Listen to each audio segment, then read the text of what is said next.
Oke guys, balik lagi di channel Progressive Auto Sound. Jadi kali ini kita mobil yang sudah cukup sering kita kerjakan karena emang kualitas audio bawaan dari mobil ini bisa dibilang jauh banget dari ekspektasi kebanyakan pemilik dari mobil ini. Padahal untuk harga dari mobil ini sendiri bisa dibilang udah kisaran di atas 400 juta bahkan hampir 500 juta. Padahal ini adalah salah satu mobil daily yang bisa dibilang cukup nyaman dan tidak rewel dengan spare part melimpah dan mobil Jepang yang emang digandrungi berbagai kaula muda di Indonesia. Langsung aja kita lihat kira-kira apa aja yang udah kita upgrade di mobil Honda HR-V SE.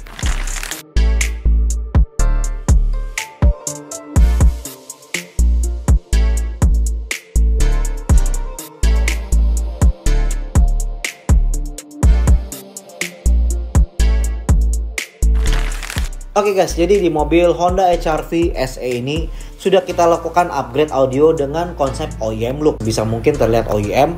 For information guys, kalau di mobil Honda HR-V SE ini kenapa kualitas suara audionya bisa dibilang kurang banget? Ya karena yang paling utama sendiri dari mobil ini pun tidak ada tweeternya, beda dengan di Honda HR-V yang tipe RS. Tapi yang RS sendiri untuk harganya itu bedanya udah dibilang lumayan jauh banget ya, bisa hampir puluhan juta. Jadi akan lebih baik kalau kita melakukan upgrade audio daripada kita beli Honda HR-V RS-nya sendiri ya. Untuk upgrade audionya pun kualitas suara yang dihasilkan pun bakal bisa jauh lebih bagus daripada bawaan dari Honda HR-V RS itu sendiri ya. Mending daripada kalian penasaran, kita dengerin aja kira-kira bagaimana hasil suara dari sistem audio yang udah kita pasangkan di mobil Honda HR-V SE ini dengan konsep OEM look di dalam kabin. If I had to live my life without you near me, the days would all be empty, and the nights would seem so long. With you I see forever, all so clearly. I might have been in love before. Oke guys, jadi kalian udah dengar sendiri kira-kira bagaimana hasil suara dari mobil Honda HR-V SE yang sudah kita upgrade audionya ya dengan konsep OEM look ya. Seperti yang tadi gue bilang, kalau kita konsepkan dengan konsep OEM look ya. Dan instalasi di mobil ini sendiri pun kita tidak mau terlihat banyak perubahan ya, dan tentunya tidak mengganggu fungsional dari mobil ini sendiri. Daripada kalian penasaran, mending kita lihat aja kira-kira apa aja udah kita upgrade di mobil ini. Gue mulai dari bagian depan dulu. Tentunya seperti biasa di bagian depan, di bagian kap mesinnya kita ada tambahkan satu buah fuse utama, yang dimana untuk fuse utama ini kita selongsongin juga kabel-kabelnya dengan spiral khusus untuk kabel mobil ya. Emang ini khusus seperti kabel OEM bawaan mobil, dan juga untuk sekringnya sendiri kita pasangkan dengan custom fuse mounting, yang dimana untuk custom fuse mounting ini kita bikin sedemikian rupa sehingga fuse yang kita pasangkan di mobil ini tuh bisa duduk dengan sangat rigid dan tidak perlu khawatir akan terjadinya short atau konslet di mobil ini, karena emang instalasi di mobil ini bisa dipastikan 1000% aman dan super safety banget ya. Kita beralih ke bagian dalam kabin. Di bagian dalam kabin untuk speakernya sendiri kita pasangkan dengan speaker two-way dari Studio Reference, yang dimana untuk speaker two-way ini sendiri kita pasangkan di dalam panel standar bawaan mobil, yang dimana untuk mid bassnya kita pasangkan di bagian pintu dengan treatment peredam sebanyak satu lapis di bagian pintu depan.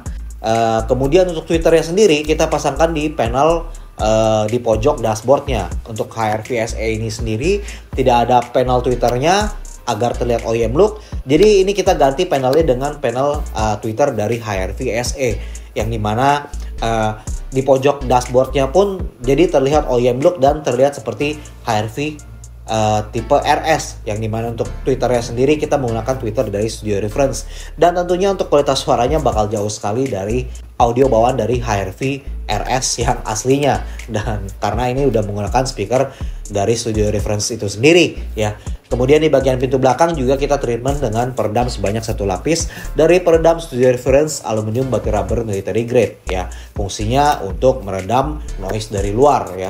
Yang bagian depan juga kita pasangkan ya untuk meningkatkan kualitas suara dari mid bass yang kita pasangkan di pintu dan juga untuk meredam noise dari luar juga ya.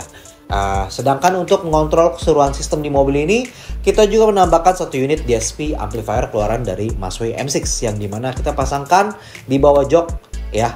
Untuk Masway M6 ini sendiri ya, sebelumnya pemilik dari mobil itu pengen pakai DSP amplifier Ozora. Setelah menimbang-nimbang pengen sound quality yang lebih oke lagi, pemilik dari mobil ini tuh memutuskan untuk nge-upgrade juga DSP amplifiernya menggunakan Masway M6 ya. Selain itu, untuk menunjang subwoofer yang kita pasangkan di bagasi, kita juga menambahkan satu unit amplifier monoblock keluaran dari Zvox yang kita pasangkan di bawah jok kiri dari mobil Honda HR-V SE ini ya. Seperti yang tadi gue bilang, kalau di bagian bagasi itu kita ada bikinin box ya. Karena tadi seperti yang tadi gue bilang, kalau di mobil itu kita konsepkan dengan konsep OEM look, sehingga di bagian belakang bagasi itu juga ada kita bikinin custom box subwoofer, yang dimana box subwoofer ini kita customkan di bagian kiri bagasi dengan konsep OEM look tentunya, tidak makan bagasi sama sekali, yang dimana untuk subwoofernya sendiri kita pasangkan subwoofer 8 in keluaran dari Studio Reference special port, yang dimana ada special portnya. Dan untuk boxnya sendiri kita pasangkan di bagian kiri bagasi dengan kita bikinin ada dudukannya juga dari plat besi, sehingga si box yang kita pasangkan ini bisa duduk dengan rigid dan tanpa getaran sama sekali, dan tentunya dengan kualitas suara yang sangat oke tentunya ya. Oke guys, jadi kira-kira demikian review kita dari mobil Honda HR-V SE yang kesekian kalinya kita kerjakan dengan konsep OEM look seperti ini. Kira-kira menurut kalian gimana nih upgrade audio yang kita lakukan di mobil seperti ini? Kira-kira menarik bukan? Kalian bisa langsung komen di bawah video ini. Kalau kalian punya pertanyaan, kalian bisa juga langsung WhatsApp kita melalui WhatsApp kita yang ada di sini. Dan kita juga sangat aktif di Instagram. Kalian bisa follow IG kita di progressive_autosound. Dan jangan lupa subscribe YouTube channel kita, karena kita bakal ngupdate konten-konten seperti ini dan konten-konten lainnya yang semoga bisa menjadi inspirasi buat kalian semua. Kira-kira demikian review gua dari mobil Honda HR-V SE ini yang kita bikin dengan tampilan seperti Honda HR-V RS, dan tentunya dengan kualitas suara yang 10 kali lipat jauh lebih bagus dari Honda HR-V RS. And see you on the next project.